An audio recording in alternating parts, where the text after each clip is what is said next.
28% জায়গার মধ্যে গতবার 35 মণ ধান পাইছি। এবার তো কপাল পড়ছে, হন এবার যে কি হয় কে খুব আল্লাহ পাক জানে। পুইরা একবার সাফ হয়েছে, এই যে পরে এই যে পিড়ে আছে, এই যে পিড়ে আছে সব। কোনো ধানের পয়ামও নেই, ধানের পয়ামও নাই।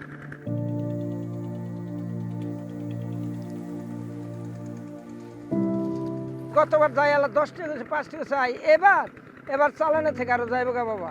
কেমনে যে বাঁচুম, কেমনে কি করুম, এই দিয়ে আমার সংসার চলে।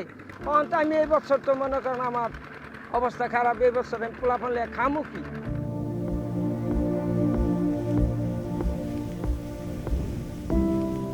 মাটি শুকায় গেছে, দেখেন মাটি ফাইটা শুকায় গেছে গা। ইরি ক্ষেতের জমিন এইভাবে থাকে না, মাটি নরম থাকতে হয়। তেলের অভাবে পানি দিতে পারতাছি না, বাজারে কোনো তেল পাওয়া যাইতেছে না।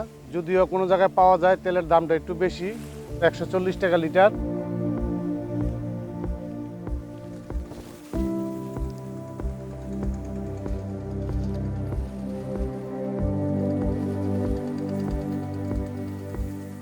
ধান যেতেছে গা ময়রা, ধানের অবস্থা পুরা খারাপ। কেমনে কি করুম চিন্তা লাগতেছে, পোলা বানলে কেমনে বাঁচুম, বাঁচার কোনো হিসাবে পেতে একটা ছিল।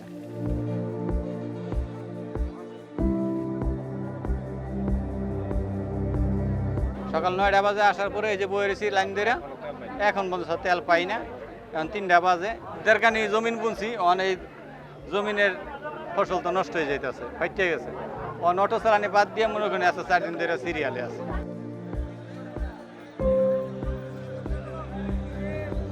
2 দিন 1 দিন পর পরই আসতেছি, কিন্তু কখনো তেল পাই কখনো পাই না। সময় অপচয়, টাকা খরচ, টাকাও ঠিক মতো করতে পারছি না।